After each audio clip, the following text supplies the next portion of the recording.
नमस्कार। आज मंत्रिपरिषद में 22 एजेंडा पर निर्णय हुआ है। सबसे महत्वपूर्ण जो एजेंडा है वो हमारे राज्य सरकार में महिला सरकारी सेवकों के संबंध में है। राज्य सरकार में जो महिला सरकारी सेवक जिनकी नियुक्ति हुई है, सरकार ने यह निर्णय लिया है कि पदस्थापन स्थल के निकट आवासन सुविधा उपलब्ध कराई जाएगी। तो सबसे पहला ये निर्णय बहुत महत्वपूर्ण निर्णय है कि जहाँ पर वो कार्य कर रही हैं वहाँ पे सुरक्षित आवासन सुविधा उपलब्ध कराइए।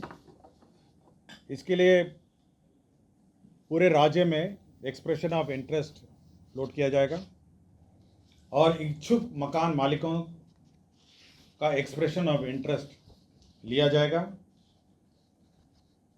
साथ ही साथ जो अनुमंडल पदाधिकारी हैं उनके द्वारा जो किराया निर्धारण की व्यवस्था है उसके अंतर्गत सरकारी किराया निर्धारण की व्यवस्था है उसके अंतर्गत होगा। प्राप्त आवेदन जितने एक्सप्रेशन ऑफ इंटरेस्ट है उसके लिए भवनों का चयन किया जाएगा। इसके लिए एक कमेटी बनाई है जिसमें जिला पदाधिकारी, जिला पुलिस अधीक्षक, स्थानीय निकाय के प्रतिनिधि, भवन निर्माण विभाग के कार्यपालक अभियंता और सदस्य सचिव अनुमंडल पदाधिकारी होंगे। ये सभी लोग सभी जो भवन हैं उसको चेक करेंगे, सुरक्षा की दृष्टि से ठीक है या नहीं है, बिजली, जल, शौचालय सब चेक करेंगे। और उसके बाद जो हमारे महिला कर्मी हैं, महिला ऑफिसर्स हैं, उनको ये आवंटित किया जाएगा यदि वो इच्छुक हैं। इसके लिए जो निजी मकान मालिक हैं उनके साथ एक लीज एग्रीमेंट किया जाएगा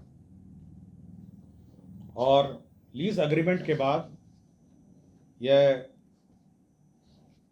लीज का भुगतान राज्य सरकार करेगी। और राज्य सरकार जब लीज भुगतान करेगी तो साथ ही साथ यह भी देखेगी कि जो वहाँ पे जो उनका HRA है वो फिर दे नहीं होगा, या तो HRA लेंगे या लीज एग्रीमेंट होगा।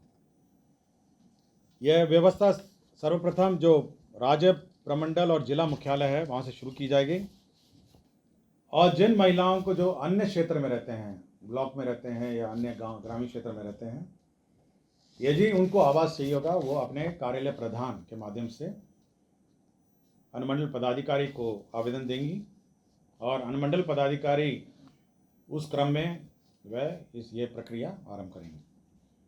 तो ये पूरे राज्य में जितने भी महिला कर्मी हैं, जिला मुख्यालय में हैं, प्रमंडल और राज्य मुख्यालय में हैं, और साथ ही साथ जो हमारे क्षेत्र कर्मी हैं उन सभी के लिए लीज्ड अकोमोडेशन उपलब्ध कराएगा ताकि हमारी जो महिला ऑफिसर्स हैं और कर्मी हैं वह सुरक्षित रूप से क्षेत्रीय कार्यालयों में अपना कार्य कर सकें।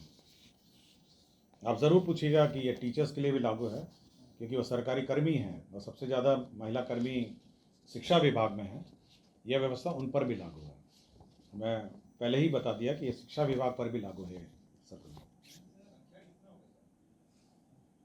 महिला बहुत ह्यूज संख्या में ना, शिक्षा विभाग में तो आपको 50 से ऊपर हैं, 50% से ऊपर के आसपास हो गए और 6 लाख हैं तो मोटा मोटी आप समझ लीजिए 3 लाख तो महिला कर्मी होंगे। और बाकी अन्य विभाग में भी जो परसेंटेज ऑफ रिक्रूटमेंट है 35% जो शैक्षिक आरक्षण है महिलाओं का और 3% 90 जो महिलाओं के लिए आरक्षित है, पिछड़ी जाति वर्ग की महिलाओं के लिए 3% है, छोड़ के 97 का 35% जो है शैक्षिक आरक्षण महिलाओं का है। तो इसलिए तो बड़ी संख्या में विमेन ऑफिसर्स हैं और विमेन कर्मी भी हैं।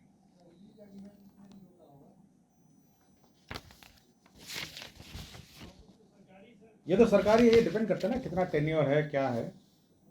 ये मतलब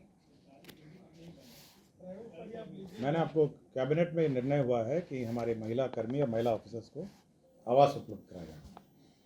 दूसरा, ये जन्म मृत्यु है, मैंने दे दिया इनको, ठीक है। और बताइए मेगा स्किल में क्या करना आपको, वो तो स्किल सेंटर है। और ये बिहार म्यूनिसिपल एडवर्टाइजमेंट है, जो मेन चीज़ है वही नहीं मांग रहे हैं। ये महिला सरकारी सेवकों का ये मैंने दिया तो 3 महीने दे दिया। और क्या चाहिए आपको, और क्या चाहिए? आवास विभाग से संबंधित है। बिहार नगरपालिका क्षेत्र विज्ञापन नियमावली 2023 में प्रस्तावित संशोधन के साथ बिहार नगरपालिका क्षेत्र विज्ञापन संशोधन नियमावली 2025 पर स्वीकृति के संबंध में, तो इस संबंध में जो निर्णय हुए हैं, इसमें जो विज्ञापन है, नगरीय क्षेत्र में विज्ञापन है, उसके बारे में नए गाइडलाइंस इशू हुए हैं, जिसमें किस प्रकार के विज्ञापन लगेंगे, क्या उसके रेट्स होंगे, यदि रेट का भुगतान नहीं होगा तो उसको हटाया जा सकेगा। तो ये सारे प्रावधान किए गए हैं। तीसरा है योजना एवं विकास विभाग का। इसमें जन्म एवं मृत्यु रजिस्ट्रेशन अधिनियम 1969 में संशोधन है, और इस नियमावली में जो जन्म और मृत्यु का रजिस्ट्रेशन की प्रक्रिया है और टाइम पीरियड्स हैं, उसमें संशोधन किया गया है।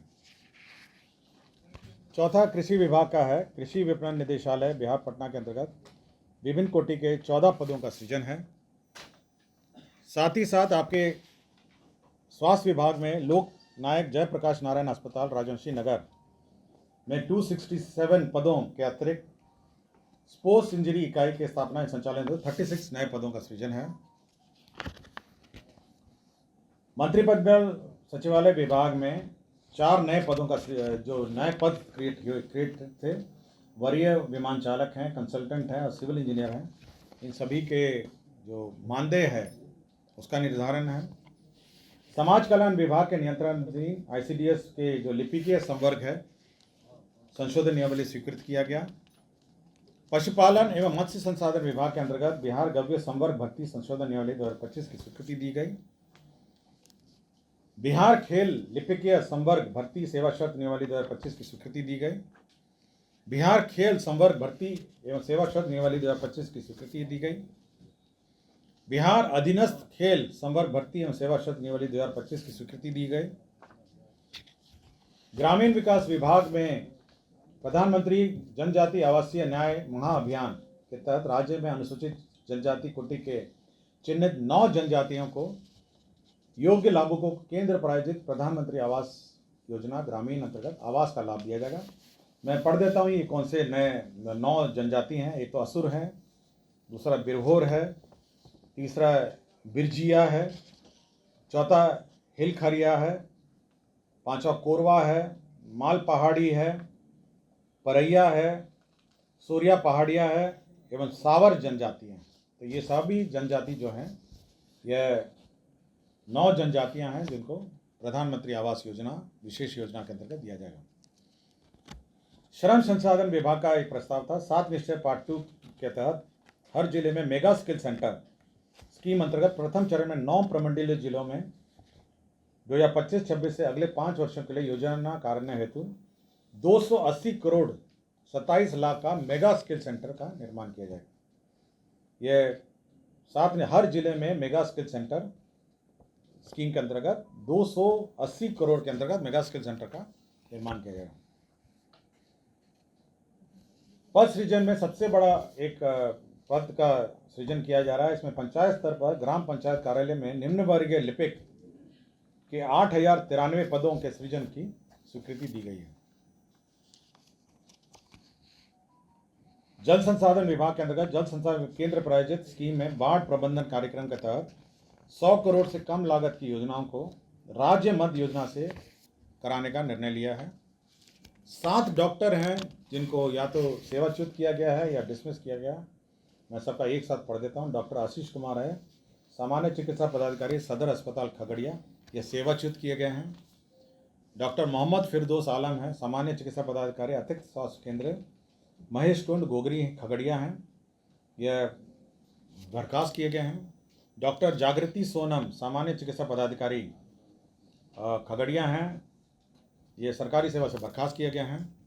डॉक्टर अनामिका कुमारी सामान्य चिकित्सा पदाधिकारी सदर अस्पताल लखीसराय हैं, ये बर्खास्त किए गए हैं। डॉक्टर अनुपम कुमारी विशेष चिकित्सा पदाधिकारी स्त्री योग है, रेफरल अस्पताल बढ़ैया लखीसराय, ये बर्खास्त किए गए हैं। डॉक्टर अनुपम कुमार चिकित्सा पदाधिकारी दंत सामुदायिक स्वास्थ्य केंद्र बरौनी बेगूसराय, ये सरकारी सेवा से बर्खास्त किए गए हैं। डॉक्टर अभिनव कुमार सामान्य चिकित्सा पदाधिकारी अतिरिक्त प्राथमिक स्वास्थ्य केंद्र नवा हलसी लखीसराय, ये सरकारी सेवा से बर्खास्त किए गए हैं। तो कुल 22 एजेंडों पर आज निर्णय हुआ है, 22 एजेंडों पर आज निर्णय हुआ है। धन्यवाद। है।